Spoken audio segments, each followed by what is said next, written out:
Kwa majina naitwa Maua William Elman Mwingi. Natokea kijiji cha Kinyenze, kata ya Mlali. Mimi ni mfanyabiashara wa ukaangaji wa samaki na vitafunwa. Asubuhi naandaa ndizi kwa ajili ya vitafunwa ya watu wa majumbani. Baada hapo naenda Mindu kuchukua samaki kwa ajili ya mboga ya mchana. Samaki wangu huwa nachukua kwa wanafunzi wenzangu waliowezeshwa kwenye mabucha. Kama nikitaka aina tofauti tofauti napata Mindu. Napenda kuwashukuru YPO na Swiss Contact kwa kutuletea mradi wa ufugaji wa samaki katika kata yetu ya Mlali, kwani ndio mradi wa kwanza kututengenezea ajira kwa sisi vijana.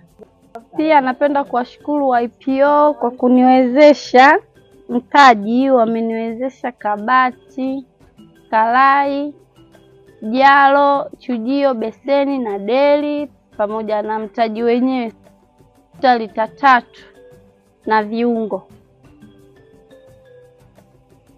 Biashara yangu inanipatia faida kwa siku shilingi 7,000 hadi 10,000. Kwa majina naitwa Maimuna Huseni. Mimi ni mama mzazi wa Maua William.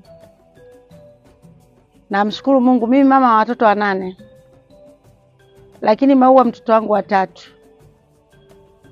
Lakini baada ya kumwezesha Maua na kumpa mradi wa samaki, nashukuru Mungu changamoto zimepungua. Kwa sababu kwenye watoto 8, 3 wanasoma. Hivyo basi Maua ananisaidia fomu, madaftari kupitia biashara yake. Angalau na mimi amenipa mtaji kidogo na uzaembe hapo. Nashukuru shirika la YPO kwa kumwezesha binti yangu, maana changamoto zimepungua nyumbani. Naitwa Jamila Charles Sililo. Mimi ni dada wa Maua William, naishi Kinyenze. Tunashukuru YPO imetuwezesha sisi na familia yetu, sisi ni watoto 8.